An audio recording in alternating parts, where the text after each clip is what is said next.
And so, did you forgive your father for not being there? Absolutely. Did you tell him that? And what did he say when you went and forgave him? Oh, he absolutely, he was humbled by that.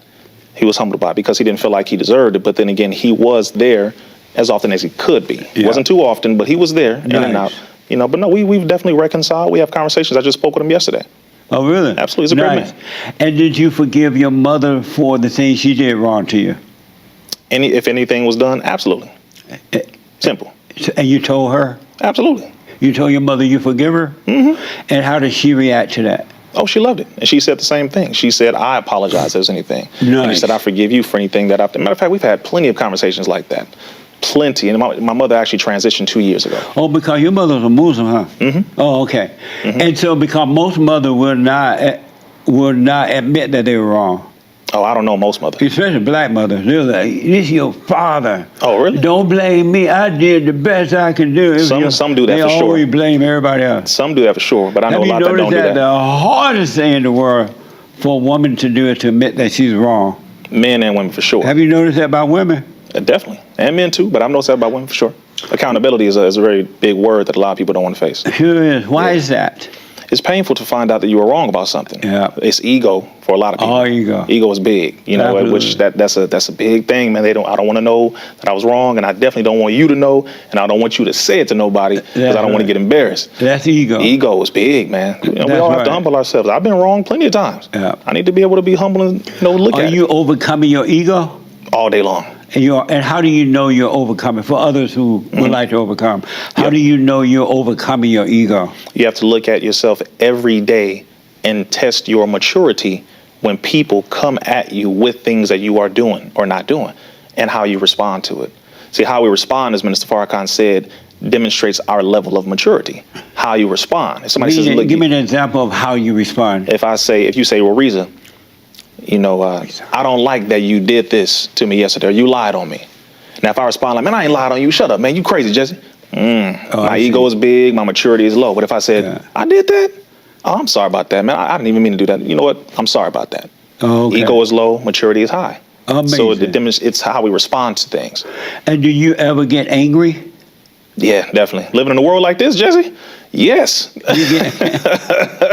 All the time. You get angry. Yeah, but again, it's how we respond, how you carry that anger out. You know, it's not illogical anger. My anger is, I wish my people were not in such a negative condition. I wish humanity wasn't in such a horrible condition. I wish this government would stop doing evil, wicked things. I wish Satan would stop being Satan, but Satan gonna be Satan. You see, I have very valid reasons why I get angry, but I focus on doing things to change those things rather than just complaining about it.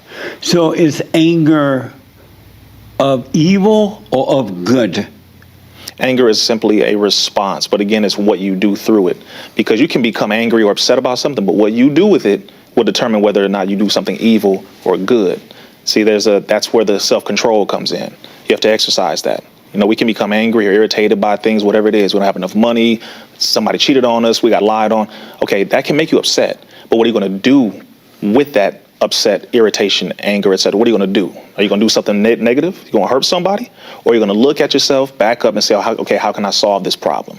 That's how you can determine what's good or evil about it, is how you utilize it and activate on it. So is anger of evil or of good, of God or Satan? Oh, yes, of God. You think anger is of God? No, I don't think I know. God has become angry multiple times. What happened with Sodom and Gomorrah?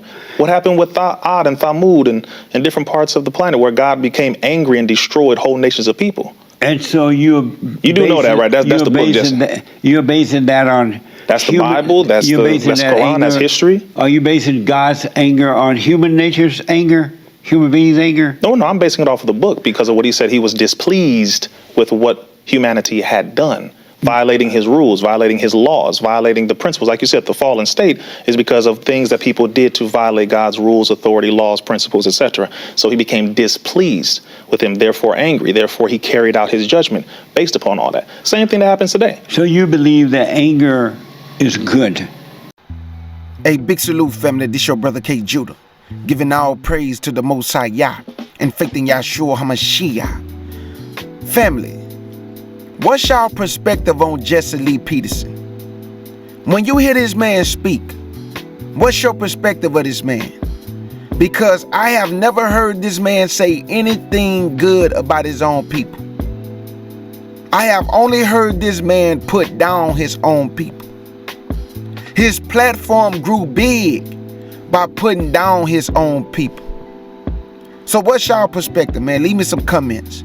But I want to give a salute to Rizza Islam, because the conversation that Rizza had with him is a very unique conversation, because the questions and the things that Jesse gonna ask him, and this man's supposed to be a pastor, but he don't know the Bible. The questions that he's asking Rizza about anger, is it good, is it bad? But you're a pastor, and if you read the scriptures, you would know that Yah told us we can get angry but sin not, because it's what you do with that anger, like Rizza said. Whether you go home and sleep on it, or whether you hurt somebody by that anger, or whether you just fall back with that anger and cool off.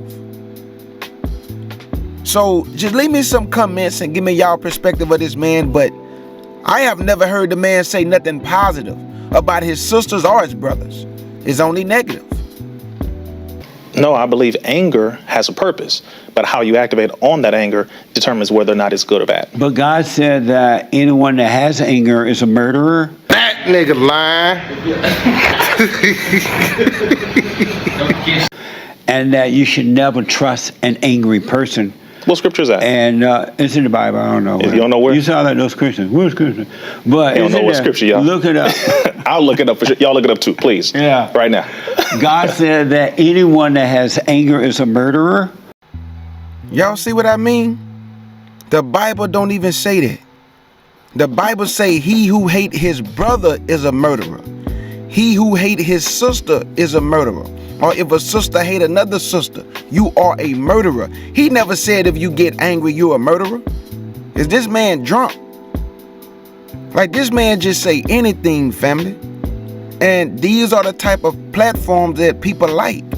Especially when you talk about us. When you put us down, it get millions of views. Platform gonna thrive. But this man just say anything. And he supposed to be a pastor. And then he gonna tell Rizza, man, why you keep talking about get the scripture?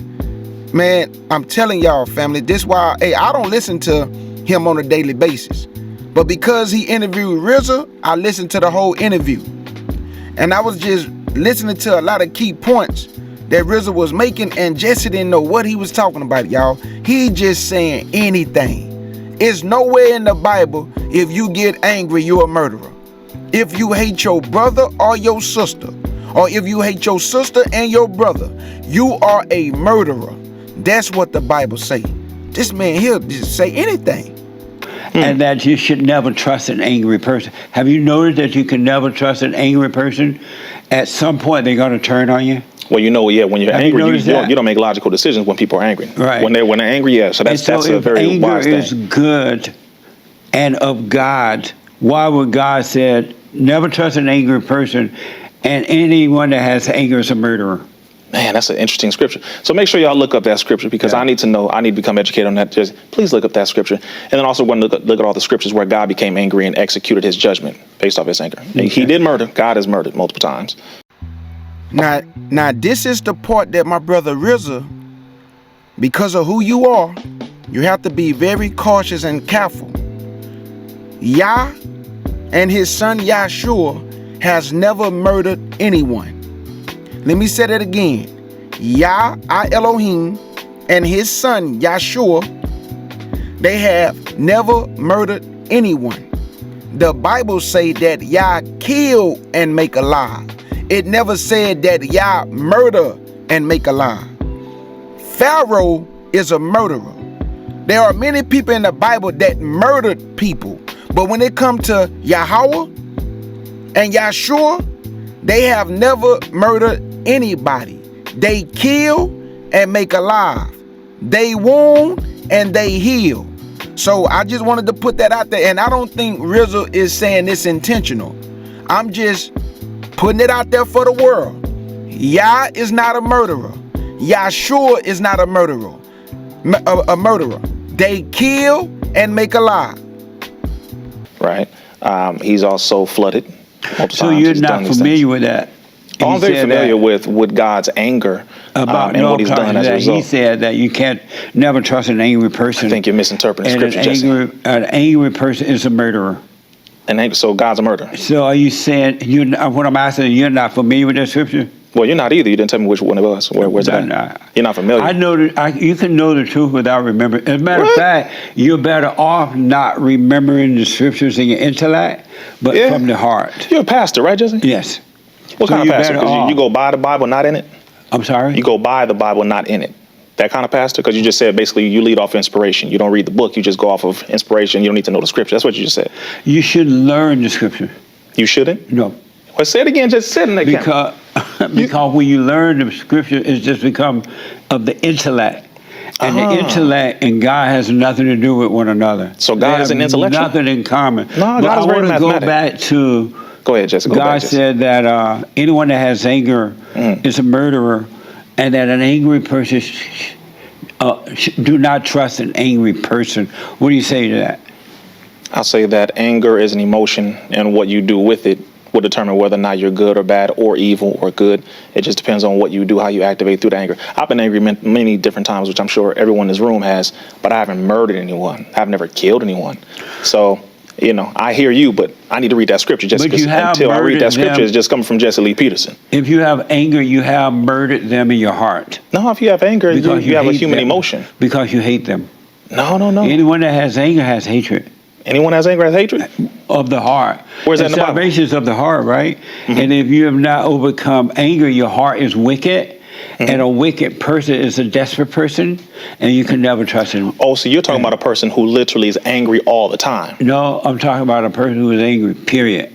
Angry ever, even for 2 seconds? Who has the spirit of anger in them. Oh. You have to overcome the spirit of anger. You do too, Jesse. Because it's not of God. When I say you, I don't know how your anger works, but you have to overcome the spirit of anger. Do you have perfect peace? No. You don't have perfect peace? I haven't met anyone who has that either, no. Why don't you have perfect peace? Because the world has so many negative things in it that create an imbalance in how we feel and how we are as a human family. I know for me, the reason why I don't have perfect peace is because there are so many issues happening in the world right now that need to be fixed. And I'm in the mission of helping the people when it comes to these different conditions, just like you, when it comes to making the man, shaping the man, bringing back principles to young boys, helping them to understand what masculinity is and responsibilities and all that, right? That's a work that you do. That's a work that I do as well. But you can't fix another person. No, you can give them principles, you can guide them, but it's their decision. You can't fix them. You can't even fix yourself. How can you fix someone else? Well, we can all work on things, just like I go to the gym, right? I can't just say, hey, I'm fat. No, I go to the gym. You got to do some work. Right. You got to do some work, Jesse. Well, that's physical, and you're working on you. Mm-hmm. But the real person, you're incapable. No one can fix another person. Yeah, no, it's their decision. It's up to them to fix themselves, but you can give them proper information, guidance, be a good example for them. If they take that on and they decide to change themselves, beautiful. If they don't, that's up to them. Amazing. And so what is it like living a life without perfect peace? What's it like for you? It's a lot of work. It's adventurous. I said that way, it doesn't get boring. It's always something, because you know that there are problems happening in the world and you want to change it. You want to help it if that's the kind of person you are. Now, some people, they don't care. But with me personally, I like to help and solve the problems. I don't like to just complain about them. But if you're not showing them how to overcome anger and have perfect peace, you're not fixing the problem. Who's not showing them how to overcome anger? You're not, because you don't have perfect peace. Oh, no one does. And why don't you have perfect peace? Oh, because the world is in the condition that it's in. But what does the world have to do with you? You are your own world. What does the world have to do with you not having perfect peace? Oh, everything. Because we have to handle things in the world. Now, there's a difference. Now, if I were a selfish person who didn't care about anybody else or anything and just was all about me, that'd be different. But I'm not that kind of person. I actually love our people, number one, Black people, and then number two, humanity after that. So I'm more concerned, not just about myself, but about others as well. That's just how I choose to live my life. But now with you, I don't know if that's how it is for you, but me, that's how it is for me. Amazing. Say it again, Jesse. Amazing. Man, this was hard to listen to again a second time. I listened to it the first time because of Rizza. But y'all heard it for yourself, family. Jesse Lee Peterson don't know what he talking about. He a preacher, but he don't read the scriptures. You should not read the scriptures or try to remember them. It's God's intellect. This is a whole clown show in itself. Like, this man disrespect his own kind, and we know through history that anybody who always disrespect their own people gonna need their people in the end. But he's gonna look up one day, he's gonna need black people, and they won't be there for him. Because we are the type of people, you can't just disrespect us and say what you want and think we're supposed to come to the rescue when you get in trouble. It don't work like that. Even the fact that he talking about why you don't have perfect peace. You don't see the state of our people? If I'm living deliciously and my people are living in poverty, how I'm gonna feel good about that if I really have a conscience? If I really love my people, I'm gonna do anything in my power to help my people get to where they need to go. I'm not gonna just worry about myself. So yeah, if you just worried about yourself and you living good, yeah, you might have perfect peace. But then guess what? The Most High gonna make sure you don't have perfect peace because you're selfish. And the Most High don't like selfish people.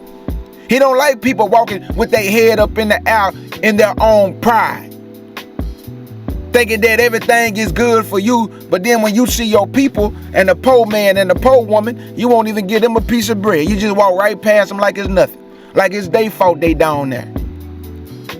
So yes, we can receive information based on our anger, and we can get help based on that anger. Because I didn't been helped based on mine. I didn't went to therapy based on mine because of childhood trauma. So how you gonna say nobody can help another person when we done all been helped in some form of fashion in our life that made us better? Whether it's through the scriptures, whether it's through therapy, whether it's to somebody giving you game and putting something in your ear, and you remember what they put in your ear, and you utilize that to better you in life. What is he talking about, man? All of us didn't receive information from somebody.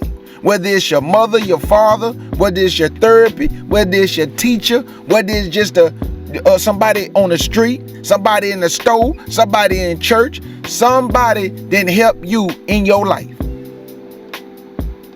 That's why when people make it to a certain position in life, they always start naming people that help them get to where they are. So what are you talking about? That's why I say, family, I'm telling y'all, people like Jesse Lee Peterson, he's gonna need black people one day and they won't be there for him. Cause all he do is disrespect black people. He put black people down. This man even said that black people have never accomplished anything. He's just an idiot, man. I'ma call it like it is.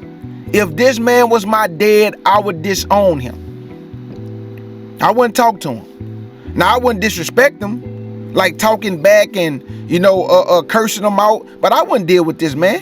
Who can deal with a father disrespecting the same people he come from, and you think I'm supposed to walk side by side with this man? I'm supposed to honor that? Well, he's still your father. I'm supposed to honor that. Just tell me, do I supposed to honor a man that would disrespect his own people, put his people down in front of the world, y'all? That's why his platform got so big. Because all you have to do is disrespect black people and you are going to thrive. Views are going to come. And people are going to clap for you and say, thank you, Jesse, for saying what we've been saying all along, that black people are murderers. They don't take care of their kids. Black women are the worst mothers. These are the type of things he say. And people salute him. So I just wanted y'all to hear this, family. Big salute to Rizza. Jesse, change whatever it is in your heart, because saying anything gonna get you in trouble one day. Because you're going to look up and you're going to need the same people that you talk about. You better go read history, Jesse. All the coons never get love in the end. And your brother K. Judah want to say, Shalom.